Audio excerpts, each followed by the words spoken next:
First Contact with Joshua Pope.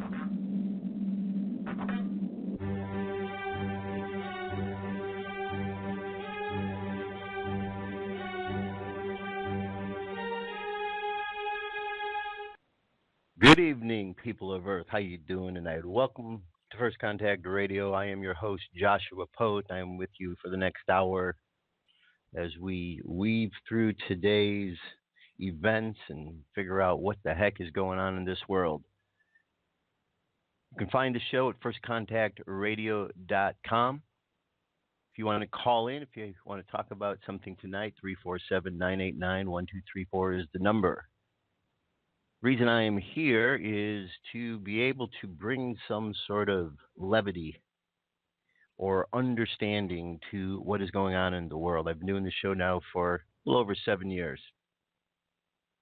And I think I've addressed every subject that is out there. But most of the shows have been shows where I've been presenting information. And I think really at this point in time, I wanted to switch things up a little bit, to have some conversations, have some calls. So that is kind of the whole purpose. I don't really have a particular format that I am going to be following because I would like to be open to taking the calls so we can converse about what's going on. Because the way I see it, we're having problems in the world with issues that we're not talking about.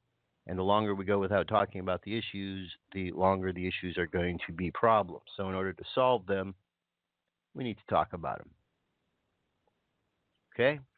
So, again, the number is 347-989-1234. In the meantime, I'm just going to kind of jump sort of into some of what the day is about energetically. You see, every day when I look at the days, I try to look and understand what is the energy of the day that I'm dealing with. I'm sure that you do the same sort of thing in your lives, right? Because I think when we understand a little bit about what we're dealing with, we know how to work with that energy.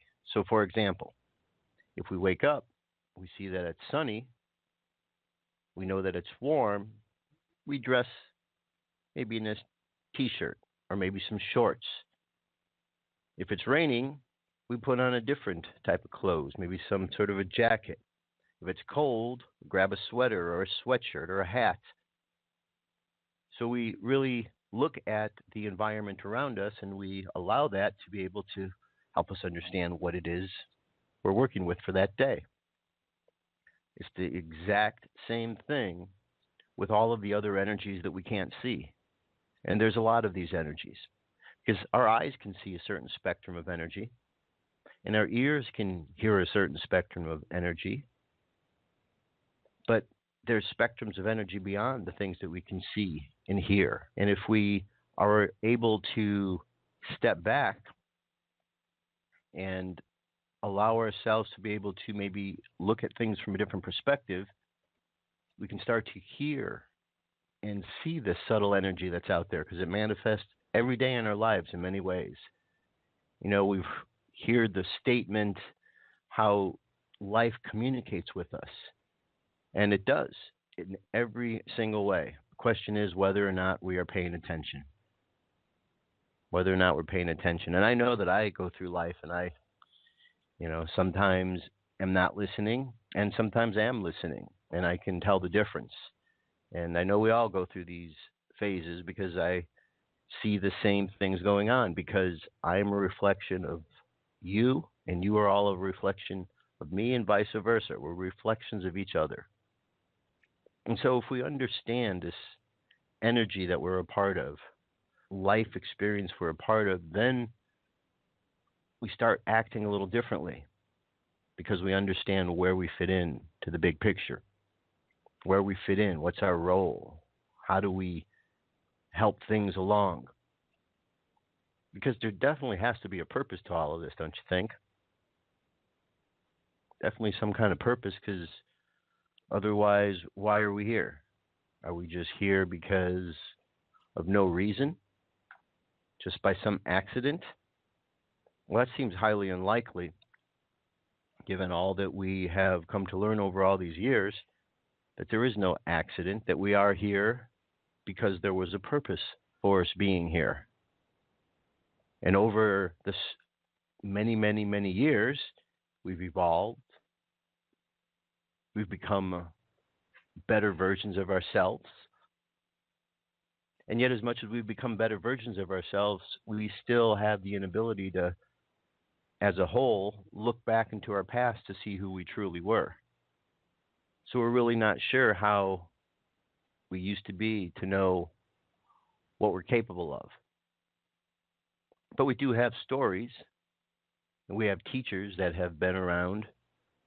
We've had incredible opportunities to learn. You've got the teachings of Buddha who have shown us the various wisdoms of the world. You've had the teachings of Jesus Christ who have showed us and taught us how to look beyond the earthly experience. You have many different civilizations that have brought us their wisdoms of how the world operates and how we look at energy after we move from this planet. And if we ever have an opportunity to really look at all of these different things, all of these different areas, we start to find out that there is a common thread and there is a common story that is out there. And humanity is moving along part of this story because purpose. And that is why there's the commonness, because there is a purposeness that continues to bring us back and continues to move each group along according to a pattern, maybe. So when we understand the energy that we're a part of, when we understand how this all fits in, we can work to make it better.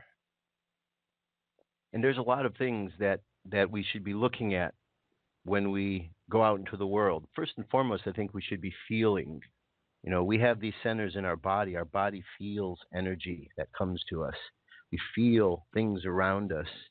And when we allow ourselves to experience what we feel and then use our inner sense of determination to know if that feels good or not, or if it's bad for us or good for us, if we could learn to discern such things, then we're able to make choices in how and what we do. So astrology, I think, is a very good tool in that regard because it shows people energetic patterns. And the deeper that you look at it, the more you can gain from it. And so you have those who are the full spectrum of learning, from very beginners to those who are very advanced in the subject. And it doesn't matter how advanced you are or how much a beginner are, the energies, the things that are happening are all the same. And the beauty is that people can look at that and gain something from that no matter where they are in their degree of learning, because again, there's some commonness to all of it that we can all relate to. One of the books that I've spoken of quite often and we've gone to principles is the Kybalion. And the Kybalion has a principle that the universe, this world we live in, is one mind, one giant mind that we're all part of. And this giant mind has many different levels to it and dimensions to it. And that we, where we are, have the ability to communicate with the largest part of it. So the smallest and the largest part can communicate, can correspond with each other. And because of that, that means that we're always in direct contact with the source, that source of all the things that fuel our life. And so when we look around us and we realize that we are in contact and in communication or correspondence with the source, we understand a little bit better at the moments when it's communicating with us. And communication can be all sorts of things. It doesn't necessarily have to be verbal talking. It could be the wind blowing in a certain way and it makes us think of something. It could be the water moving across a pond in a certain way, or the flicker of a fire a certain way, lots of different ways, or the words we see in a page, or the certain lyrics in a song, or a scene in a movie. All things have purpose when we learn to look, and we find ourselves in a whole new mystical, magical world. So if we look at the astrological signs, what they show us over the course of a year is they give us an example of how energy flows and how we interact with that energy. Now, astrology is not something that one gives their power up to. There's nothing to give your power up to at all, because all this is a set of observations that have been put together and categorized based upon the different ways the planets and the stars interact. And if we understand them as a series of observations that we as humans express in various traits, then we start to look at it differently. We don't think of it as a system that is trying to control us, but rather an opportunity for us to read a little bit more and understand a little bit more to what's going on out there and all around us. So we got these 12 signs that make up the zodiac, and it's a circle representative of we're on this large wheel of life that continues to go around and round. And every time we go around in that circle, we always have an opportunity to be able to change things a little bit better. Each time around that wheel, we have another opportunity to fix what we didn't do in the past. And we keep moving around. And there's similar ideas throughout other forms of study, through the Native American philosophy to the ancient philosophies of the Tao and the Tibetans and on and on. So as we look at this energy and how it cycles and moves, the Mayan calendars talked about this as well, we start to see life flowing. So we've got these 12 signs, and the signs, as they move through, all have different representations, either that kind of let us know what that element is about. And if we look at these 12 signs simply as elements, then we understand a level about them that is helping us to understand the basics of the chemistry of life, so to speak. So we got Aries, starts off with fire. And then we go from Aries, we go to Taurus, which is earth. Gemini, air. Cancer, water. Leo, fire. And we go to earth with Virgo, Libra, air. Scorpio, water. Sagittarius, fire. Capricorn, earth. Aquarius is air. And then Pisces is water.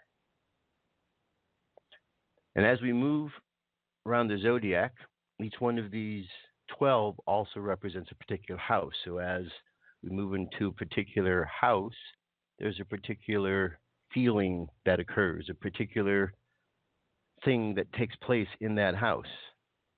Lessons that we learn. Maybe we could think of them as little classrooms that we go into and learn something from. And so if you look at this as a clock, and you look at the sun and the moon as making its way around this clock, there's an importance on every place where they move along the way. And so right now our sun is moved along where our sun is now in the astrological sign of Cancer. It just entered there just the other day. And it's going to be there all the way until July 22nd, I believe. So Cancer is an astrological sign of water, and it deals with the emotions.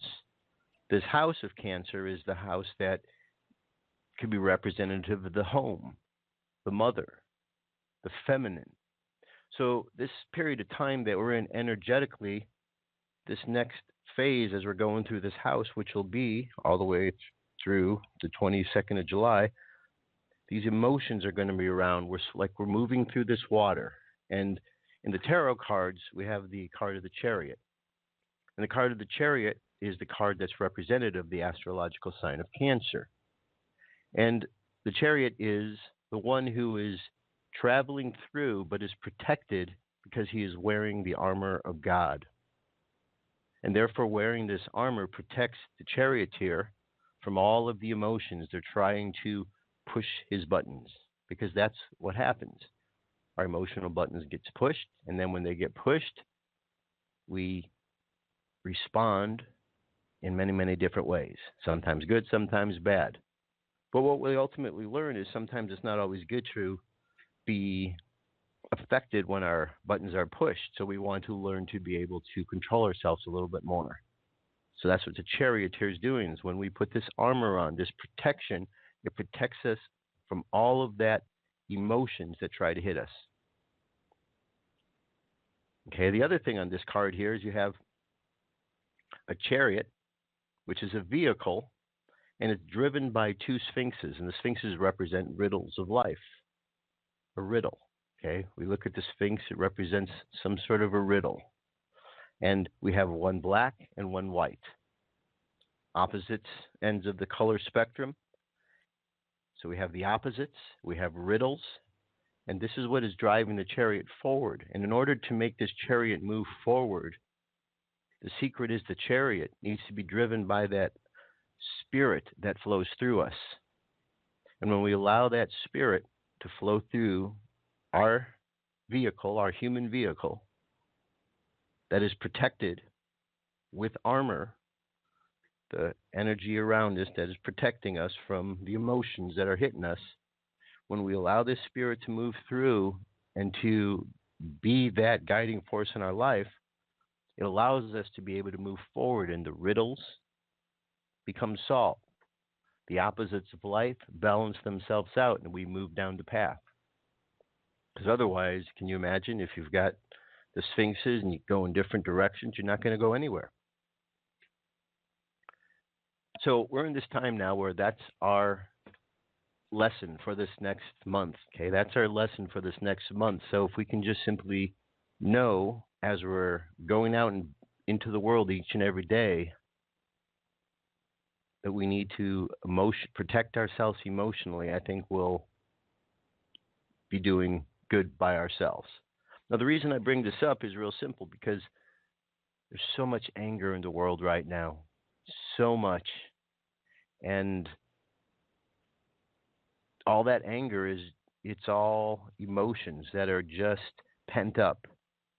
And so as we're in an emotional time, I think we're all going to feel an effect from that. We can't help not to. Okay? The question is, what is the effect going to be? Because the chariot is a man, is a person wearing armor that is still a warrior, that if those buttons are pushed could go out and want to create and fight. And we don't want any fighting. We want there to be peace and calm. Okay? We want there to be peace and calm, but right now there's a lot of anger. Now, if we look further at the where we're at today, the moon sign, which is the other symbol that's moving around, that's important on the zodiac, on the clock that's moving. Currently, it's in Gemini, which is an air sign. Okay, our sun had just been in Gemini. We just came out of it. Now the moon is there at the moment. So we have this air underneath the surface, the subconscious, which is moving around there, wanting us to stimulate us somehow to communicate. But the moon is associated with the astrological sign of Cancer. So the moon is tied in with the idea of the tarot card of the high priestess, of that inner temple, that inner sanctum. And so it's communication of things that are maybe of deeper spiritual. And so look at some of the other things on the firstcontactradio.com. Look on the right-hand side down. You'll see a Planet Watcher link, and this is the wheel each and every day so you can see. And just looking at it, you see some of the other aspects here. You have Jupiter is in Libra, and Jupiter is all about expansion. So when Jupiter expands things, that's a good thing, can be a good thing. And the area it's expanding is Libra, which is balance, law, justice. So it shows that our minds, because Libra is also an air sign, our mind is experiencing this thing of expansion now. We're wanting to expand our abilities, the way we're looking at justice. We've gone through a lot. We've been stretched. Our emotions have been pushed. Okay? And across the way in the sign of Pisces, you've got Neptune. And Neptune says we have to take a new perspective. We've got to look at the situation differently because the way we're going right now isn't working anymore. Okay? There's far too much anger. There's too many emotions. We've got to get ourselves on the right track as a team. And we'll get there. But these emotions are the things that really need to be put in check. Okay? Looks like it has Uranus is just about to enter into Taurus. And Taurus is an earth sign, so things would be more grounded. And Uranus brings unexpected changes, surprises, and things of that nature. So these unexpected things right now, which are in the sign of Aries and a fire sign, which fire is our ideas and things, all this unexpected ideas and things zipping in the world. With earth signs, things become a little bit more grounded. So, that's something I think that we could use to be a little bit grounded as we go through things and experience what's going on, so we don't get so caught up in all of these emotions and things going on. All right? So I know that was a bit long-winded on all this explanation, but it seems like what needs to be said. Once again, the number is 347-989-1234 if you want to call in, talk about what's going on in the world these days. All right, let's take a look here over at some of the news that is taking place, current news, where we left off last time. Let's see. Okay, so I've got the Twitter feed over here at my Facebook or First Contact Radio page, and I'm just listing here all kind of stuff. So this is the best way really to keep up on the stories because, like I said, there's so much going on. But the big story here, big bombshell story that's not getting any coverage anywhere else, so I'm going to make sure it does right here. It says, bombshell, new independent report suggests the murder of Seth Rich was not random or a robbery, possible hired killer. Breaking out of Washington, D.C., where the Profiling Project, an all-volunteer group of current and former George Washington University forensic psychology graduate students and instructors, has just released a report on the murder of Seth Rich. Here's the executive summary with a bombshell suggestion that a hired killer was possibly behind the crime. All right, so what I'm going to do is I'm going to jump over to the actual report here.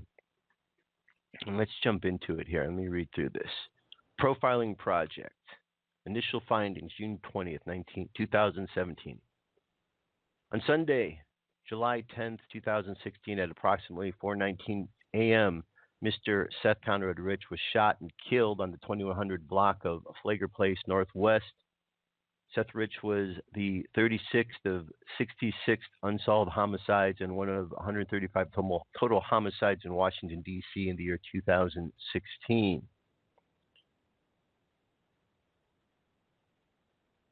All right, here's says who the Profiling Project is, an all-volunteer group of current and former George Washington University forensic psychology graduate students and instructors. Why we came together to aid the Washington, D.C. Metropolitan Police Department utilizing forensic psychology skills and tools in hopes of providing at least one actionable item to MPD. What we found after 3-month review and investigations into the death of Seth Rich, the Profiling Project notes the following. 1. Seth Rich does not appear to be a random homicide. 2. Seth Rich's death does not appear to be robbery gone bad, was more likely committed by a hired killer or a serial murderer. 4. There may be additional video surveillance of the crime and the crime scene. 5. The resolution of prosecuting and individuals responsible appears to be hindered both actively and passively. And 6, Seth killers most likely remain free within the community. The report is broken down into the following sections: project recap, definitions, profile of Seth Rich, victimology, questions we ask, neighborhood canvass conducted May 4th, 2017. Discussion, consideration, and additional research needed, and references. I says we understand that certain information and evidence needs to remain confidential to ensure the integrity of the criminal process. As such, certain parts of this report shed insight into the investigative process, so we have deemed certain parts less sensitive information. We understand that the report involves real people. To protect the person's rights and dignity, as well as not to subject any parties to re-victimization, certain portions of the report are not to be publicly related without permission from the author. Okay, so says the phrase, and then it goes into some recaps of the project. Let's see here. It says the phrase cold case has no set definition, but rather defined by repetitive police departments and is usually based on the assignment of resources from the police department. We define a homicide as cold if after 72 hours of report the case does not have a suspect identified. The bulk of cold case homicides are not solved, but a new piece of tangible evidence becomes available, like finding the murder weapon of a new latent fingerprint, but rather because someone comes forward with new information trying to summon to the murder. The profiling project became involved with Seth Rich homicide after reading the Washingtonian story. DC lobbyists will hire actors to reenact Seth Rich's murder, which ran March 2nd, 2017. The profiling project offered to provide a volunteer, an anonymous team of professionals and graduate students to review the case, offer insight, with an ultimate goal of providing the Washington, D.C. Police Department with one new actionable piece of information. On May 8th, 2017, PP accomplished its goal by locating the additional security cameras at the Flagler Market, which was observed on May 4, 2017, to have a clear view of the intersection of West-Northwest Flagler Place Northwest. After communicating our intent with the MPD and ensuring no conflicts, PP established our governing principles, which were deemed our 6 C's.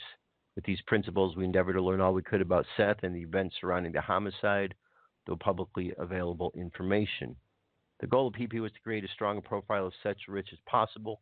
That profile would then be compared to the various profiles of the theories surrounding Seth's death.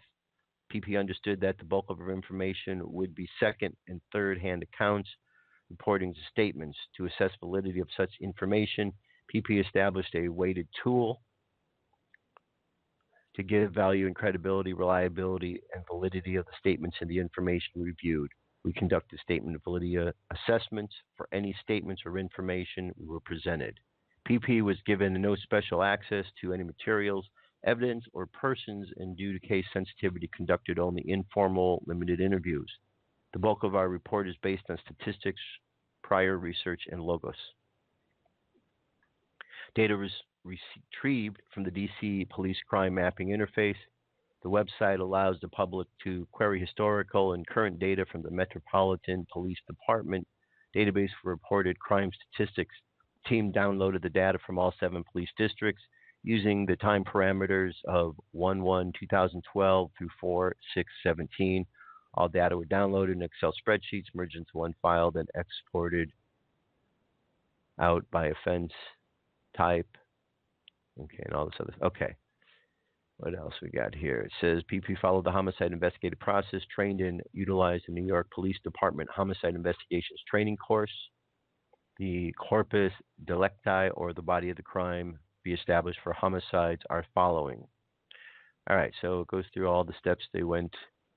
And this is a rather lengthy document here in profile, so you definitely want to check this out. Just go to the First Contact Radio page, and you'll see it right on my Twitter feed, or you go right to my Twitter feed at First Contact Now, and you can check it out. This is 45 pages. So this is very extensive and very, very good.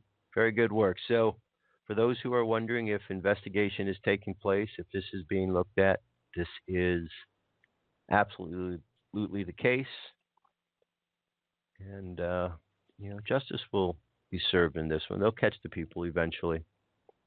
Eventually, it will happen. We just have to be patient. All right, some of the other things. Let's see what else we've got here. We've got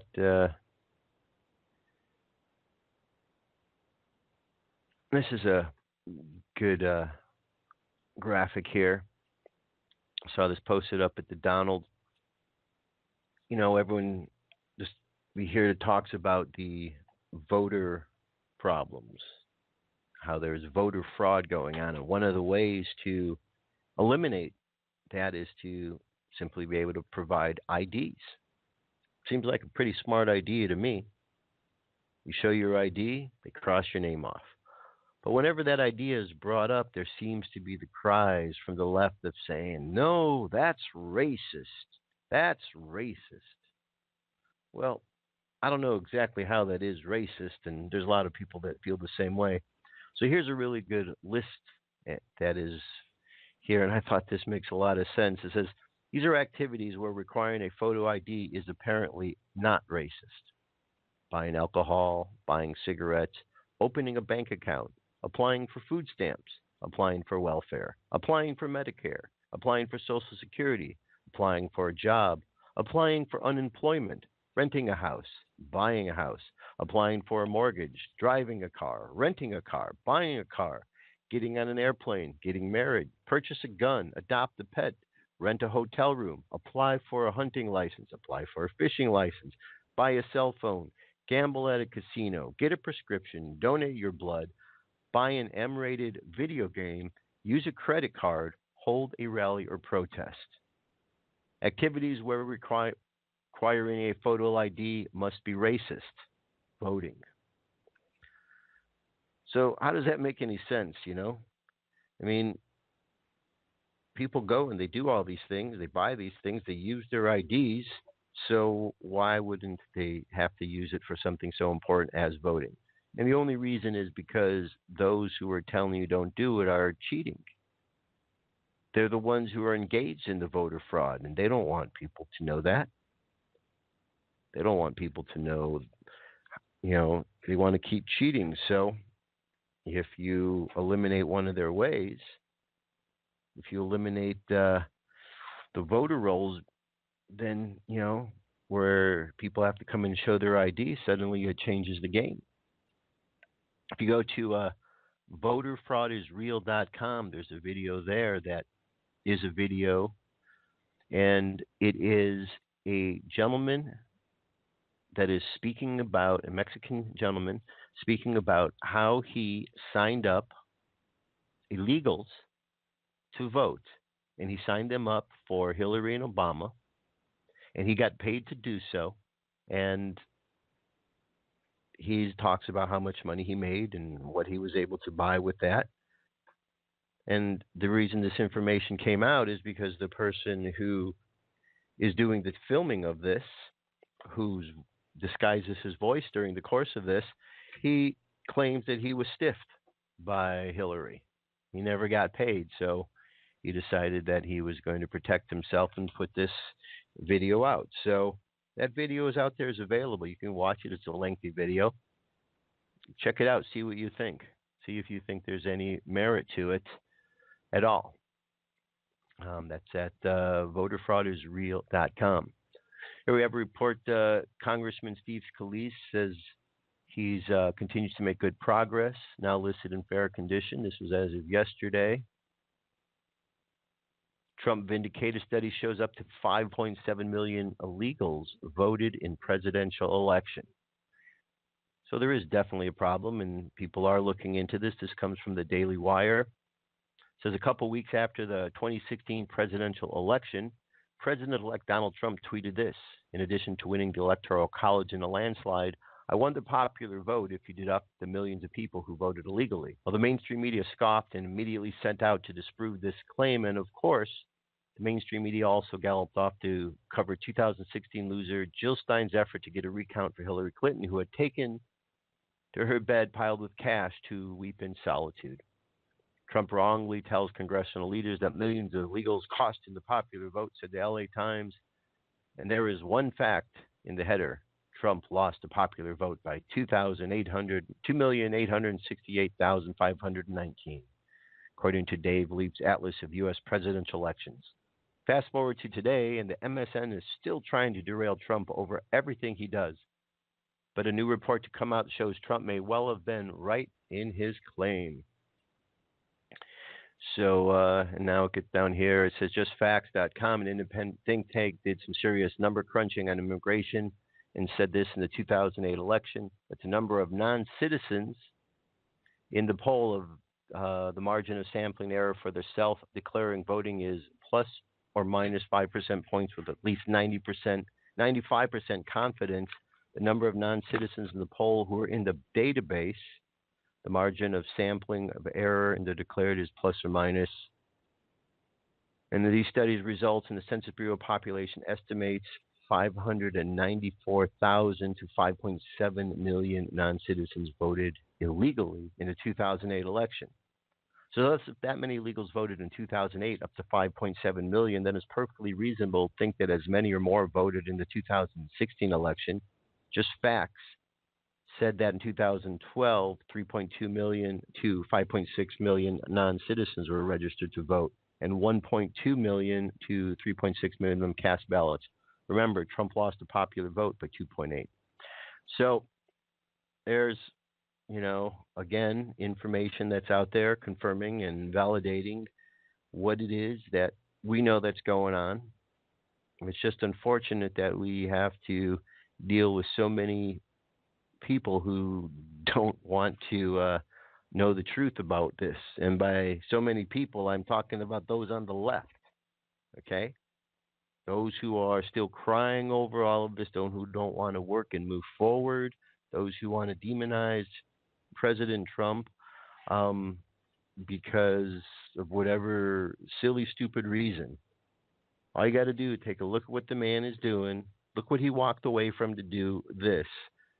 He didn't walk away from, he could have gone off, rode off into the sunset, lived off the rest of his life in comfort, not had to worry, but instead he decided to jump in the ring so he could fix some problems that he knew he could fix. And look at all the grief he's getting. Look at how many young, dumb college kids that are out there that are studying business, that are out there not even looking, and that are talking badly about someone who's probably one of the greatest businessmen we have. It's just so ridiculous what is taking place because people don't want to hear. Okay, Hillary was bad. She was a bad person, and they're going to get called to the carpet on that because there's investigations going towards her. Podesta's looks like he's going to be testifying next week. Yesterday here, Gowdy destroys Jay Johnson on DNC hacking claims on why the victim of the crime would not turn over the server. See, that's the big thing. President Trump was tweeting out that same thing today. See, the DNC said that their servers were hacked. The FBI wanted to investigate those servers. The DNC would not give those servers to the FBI. Instead, they had a company that they hired, CrowdStrike, come in and give their assessment. And CrowdStrike, this party hired by the DNC, said, there was hacking that occurred here. The Russians did it. And when the FBI wanted to double check this, they said, oh, no, you can't look at these computers. So there's a big problem right there. That's called obstruction of justice. Okay, so all of this narrative about the Russians have done it, well, that's based on a company that was hired by the Democratic National Committee to look into this, not the FBI, because they weren't given access to those servers. So it's all a big ruse. Okay? There's no credibility to it. But the DNC, they're running crazy. Nancy Pelosi's now really getting hit hard, and People are calling for her to leave, but she's saying, "Oh no, she's qualified to stay." And the other day, what he had Ossoff was running, he lost. How many millions Hollywood threw at him? I mean, it's crazy. Isn't that called, some sort of collusion when you get thousands and thousands and millions of dollars coming from a state other than your state? Isn't that California trying to interfere with the Georgia elections? Certainly seems like it, but you know, it seems rather hypocritical, some of the things that they keep talking about all the time. Debbie Wasserman Schultz, she's now saying, "Oh, the DNC never contacted her about the hack." Well, there's evidence to show otherwise. She's lying again. Her brother's a very high level up lawyer that's somehow involved with all of these cases going on. He's had attorneys that are investigating voter fraud and dropping dead. It's not a good scene around this woman, and yet she continues to say the things she says as if she's untouchable. As if she's untouchable. Here, Donald Trump's tweet today was, "Why did the Democratic National Committee turn down the DHS offer to protect against hacks long prior to election? It's all a big Dem hoax." And then again, by the way, if Russia was working so hard on the 2016 election, it all took place during the Obama administration. Why didn't they stop them? Good question. And of course, former Homeland Security Advisor Jeff Johnson is the latest top intelligence official to state there was no grand scheme between Trump and Russia. This point just needs to keep being hammered home because that's, they're trying to present the other face, the other lie amongst their many, many, many lies. Here we have one. Snows of Kilimanjaro defy global warming predictions. Famed African snowcap may not fully vanish for another 50 years. Prediction years ago, and now apparently says if there is a poster child for global warming, it may be the vanishing snows of Kilimanjaro, which were predicted to disappear as early as 2015 in a wildly publicized report a decade ago. However, the famed snowcap is stubbornly persisting on the African peak and may not vanish for another 50 years, according to the University of scientists who had a hand in the prediction. The 2001 forecast was indirectly a part of the key evidence for global warming offered during the 2006 documentary An Inconvenient Truth, which warned of the threats of global rising temperatures. In it, former Vice President Al Gore stated, "Within a decade, there will be no more snows of Kilimanjaro due to warming temperatures." Unfortunately, we made the prediction. I wish I hadn't, said Douglas R. Hardy, University of Massachusetts geoscientist, who was among 11 co-authors of the paper in the journal Science that sparked a pessimistic Kilimanjaro forecast. None of us had much history working on the mountain, and we didn't understand a lot of the complicated process on the peak like we do now. So again, another nail in the coffin of the global warming agenda. Just an agenda, okay? It's just an agenda. Agendas. Now, very important. You may not be hearing about this anywhere else, but you're going to hear about it here. Operation, this comes from the Orange County Register. Operation Broken Heart nets 238 arrests of suspected child predators and others. A 2-month sweep of suspected child predators wanted for everything from negotiating sex tourism on the internet to possessing or selling pornography netted 238 arrests across Southern California, including a Buddhist monk, authorities announced Monday. The sweep was part of a national effort called Operation Broken Heart, launched by the Internet Crimes Against Children Task Force, a multi-agency effort. Operation Broken Heart was first conducted in 2014. The latest operation, which was conducted in April and May, included agents with federal Homeland Security investigations and child exploitation units from Los Angeles, Long Beach, Orange County, and Fontana. We get an average of 30 to 60 tips a month from various social media and email providers about persons who are exchanging child pornography and looking for child sex said investigator Sandy Lockenecker of Orange County Sheriff's Department Child Exploitation Task Force. We arrested 13 people as part of this operation. Those arrested included a 26-year-old Buddhist monk from Riverside and an Australian man who came to Los Angeles specifically to buy a 6-year-old boy who was being sold on the internet, officials said during the news conference in Exposition Park. Nationwide, 61 task force conducted similar operations between April and May. A total of 1,368 arrests were made across the country as part of Operation Broken Heart. Officials said the 238 suspects arrested in the region represented a slight decrease from the 275 who were taken into custody in 2014 when Operation Broken Heart first launched. But the numbers show the problem isn't going away, and those arrested this time were higher profile, said John Reynolds, special agent in charge of Los Angeles for Homeland Security investigations. The perpetrators come from all walks of life, Reynolds added, and the crime's denominator is the internet. Those figures make it clear that the incidents of child sexual exploitation have reached staggering proportions.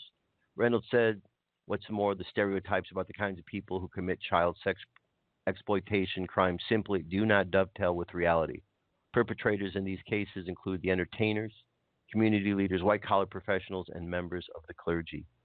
As an example, Reynolds noted that a monk from Laos living at the Riverside Monastery was charged earlier this month with one court each of possession of child pornography and distribution of child pornography. Also earlier this month, Glee actor Mark Salling pleaded not guilty to 2 counts of receiving and possessing child pornography. His arrest was later made at his home in Sunland by officers assigned to the LA Regional Internet Crimes Against Children Task Force. During the recent sweep, police reviewed almost 900 open investigations from across Southern California region and served nearly 250 search warrants.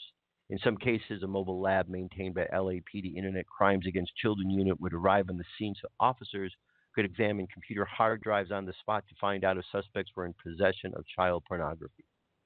The mobile lab, which was on display during the news conference, is supplied with specialized equipment so the hard drives can be examined without destroying the original content, said the LAPD officer Brian Arnett, who was part of the unit. When suspects watch police remove hard drives, they will often start talking, Arnett explained. We have 98% confession rate. We're usually able to make the arrest on the scene. LAPD Deputy Chief Matt Blake said the announcement of the arrest was made because this June is Internet Safety Month. During the summer, he noted children spend more time on the Internet where they can become victims of sexual predators. For law enforcement to prevail, parents need to have an honest talk with children about cyberspace, he emphasized. This is a time where we need to be more vigilant than ever for our children's safety.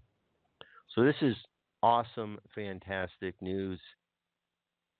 Awesome, fantastic news that these arrests are being made. So even though we're not hearing about them, it's happening. It's happening. We have a story of a Virginia man accused of giving secret docs to China. So more spies and leakers being let out, or goings on. ICE bus 39 MS-13 members in New York operation. We have breaking John Podesta, campaign chief, to be interviewed by House Intel panel next week. And of course, remember Jason Chaffetz, he just recently stepped down. He had resigned from his position, which Trey Gowdy is now in his position. And he did so, and he was threatened. Well, here's a video, and he released the audio tape of the threat that he received. In case you want to hear what this is. It says, listen, Chaffetz receives voicemail of death threat. Representative Jay Chaffetz shared a death threat he received with Fox News Thursday, in which a man left a voicemail on his office phone saying he was going to hang Chaffetz from a lamppost.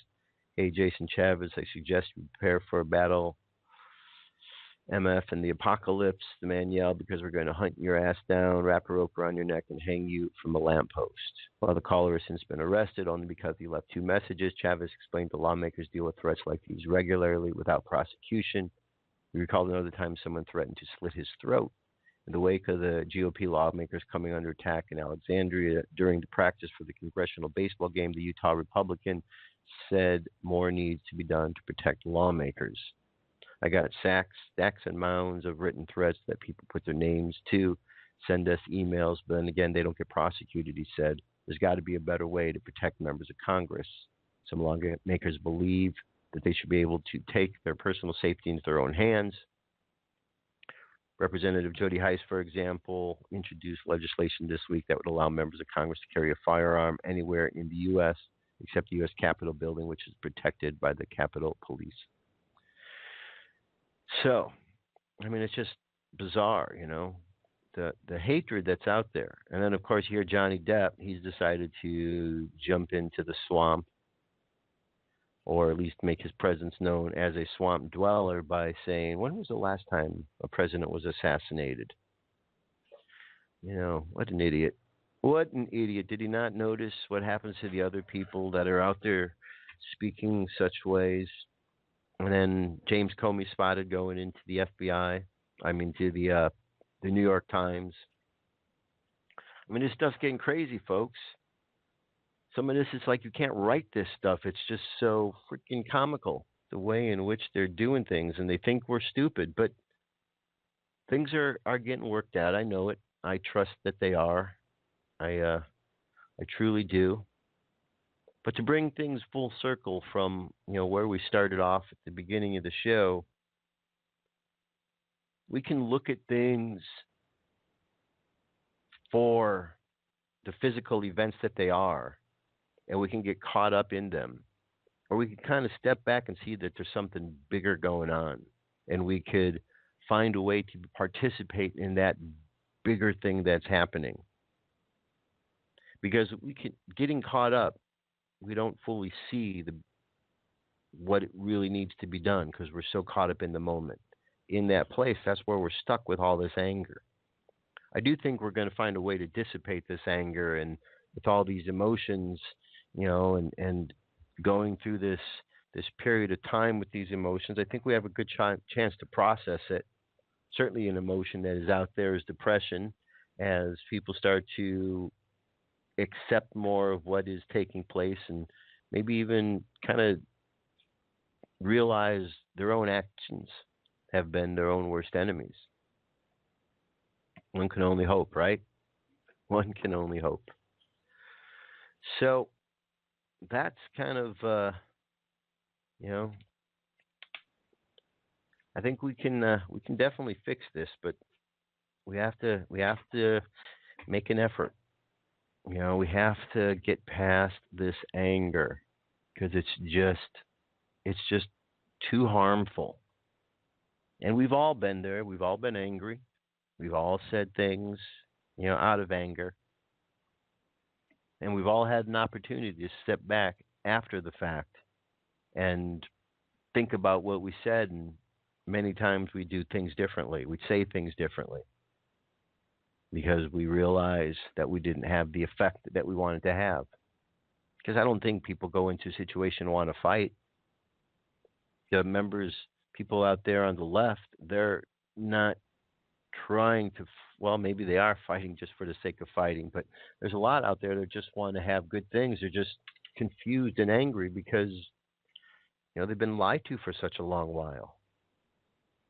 When we really take a good look and we really understand the way media has been manipulating people for such a long period of time, we'll start to, we'll free ourselves up a bit. Because the media really, it's not the friend we think it is. It can be very helpful. It provides some information, but it's an agenda-driven form of information. It's an agenda-driven form of information. And they have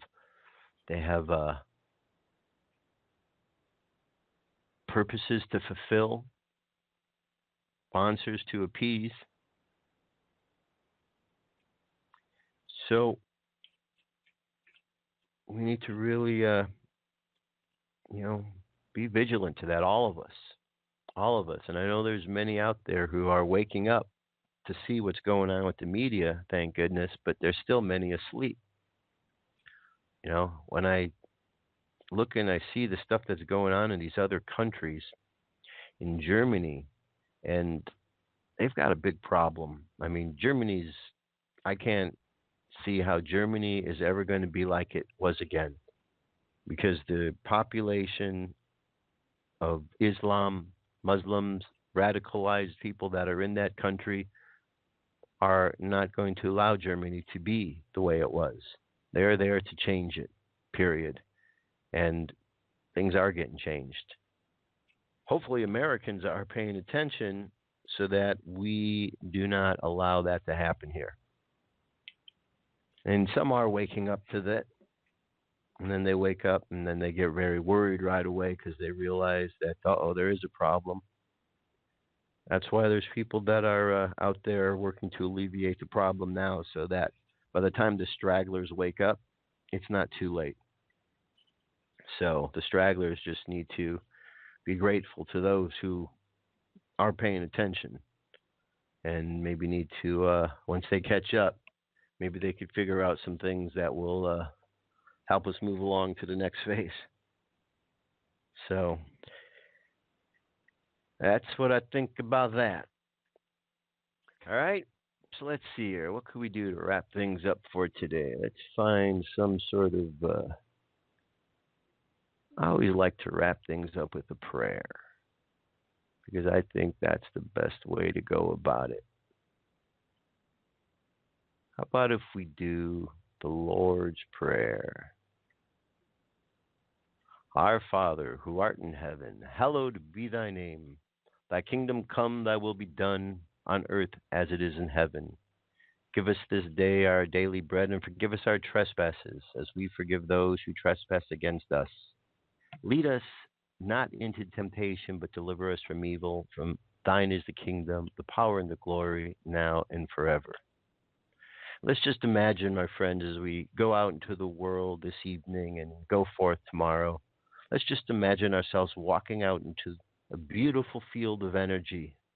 And let's just imagine ourselves open and receptive to feeling and seeing and understanding what the world is trying to communicate to us so that we can work and communicate back to the world. And let's just imagine ourselves just walking out and sending out love and positivity.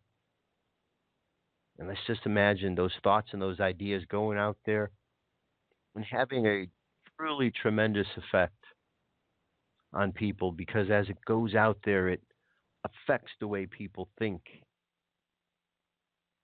And it brings change to the world. And we start to see the negativity and the doubts dissipate. Now let's just imagine that we, right where we are, this moment, have the ability to change things for the better simply by thinking positive thoughts. And now, once you've got all those thoughts and those positive thoughts, let me ask, do you deserve those things? Do you deserve that kind of goodness in your life? And if you believe so, tell yourself so. And let's go forth and let's bring this love, because we do deserve to be happy. We do deserve for justice to be served. We do deserve to have a good life. So let's do that, my friends. Thanks for being here and listening to me ramble. I'll be back tomorrow with more news and information. Till then, talk to you later. Peace. I'm out of here.